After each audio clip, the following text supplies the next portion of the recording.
Hello, नमस्ते सभी को। कैसे हो? Good morning. आज फादर्स डे है, तो मैंने सोचा क्यों ना इस बारे में मेरे मन में जो विचार हैं वो मैं आपके सामने रखूं। तो जो आज की जनरेशन या मेरी जनरेशन या मेरे से जो अब यंगर जनरेशन आने वाली है, वो अपने मतलब घर वालों को या पापा को सिर्फ सोशल मीडिया पे ही प्यार दे रही है। रियलिटी में वो उनकी बात नहीं मानती है या उनके विचारों से वो एग्री नहीं करती है।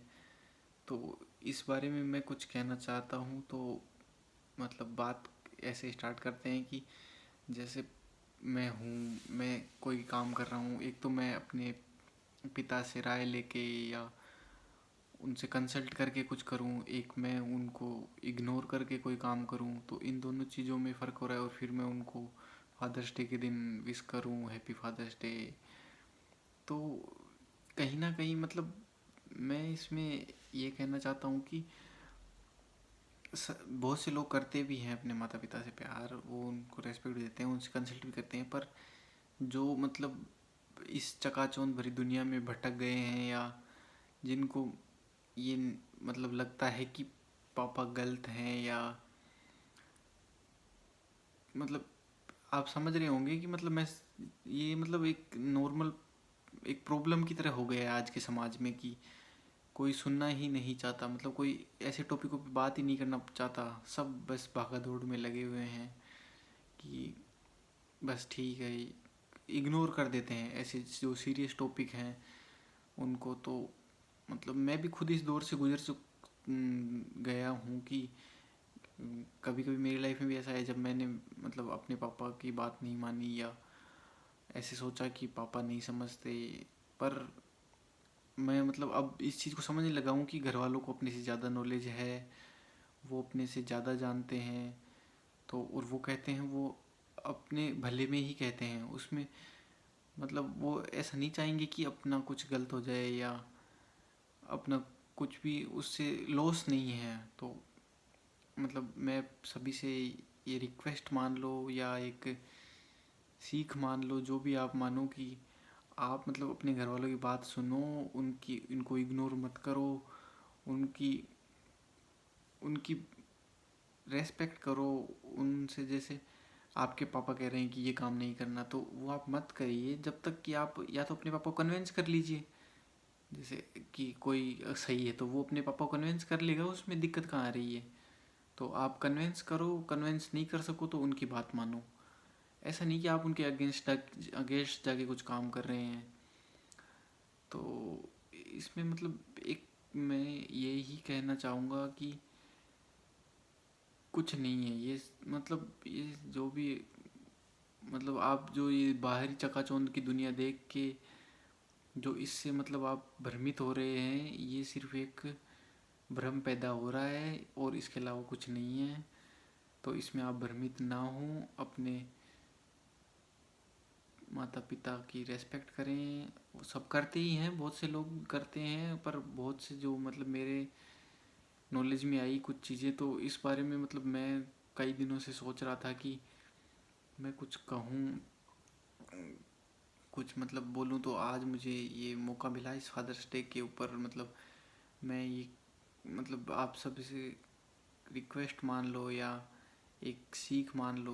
जो बड़े हैं वो एक मेरे मेरे को छोटा समझ के उस चीज़ को आप समझ रहे हैं ना मैं क्या कह रहा हूँ।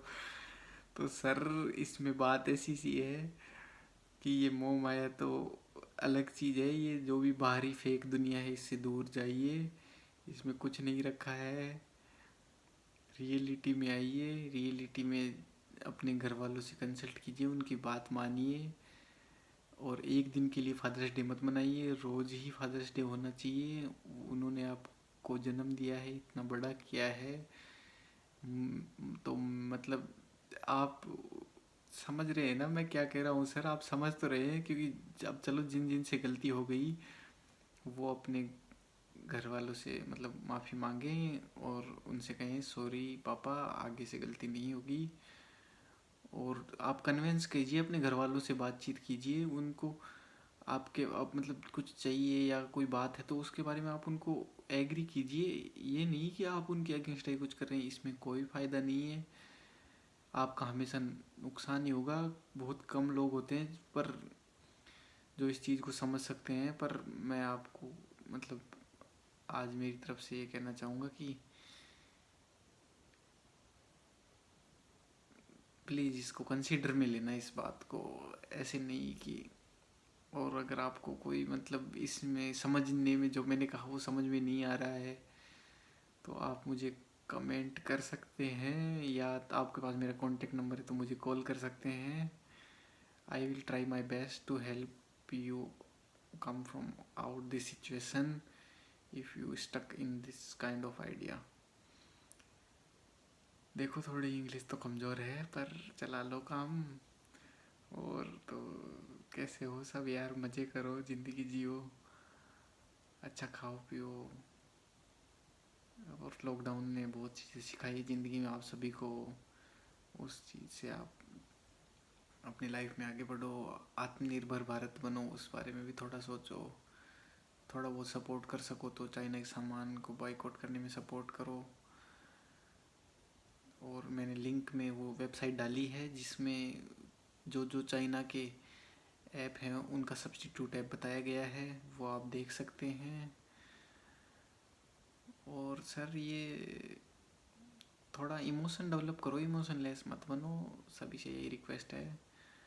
पढ़ाई लिखाई करो, मैं खुद भी अभी स्टार्ट कर दी है, बीच में जो रूटीन छूट गया था पढ़ने का। तो यही संदेश के साथ मैं आपसे विदा लेता हूँ। It's all from my side, take care, bye bye, love you all.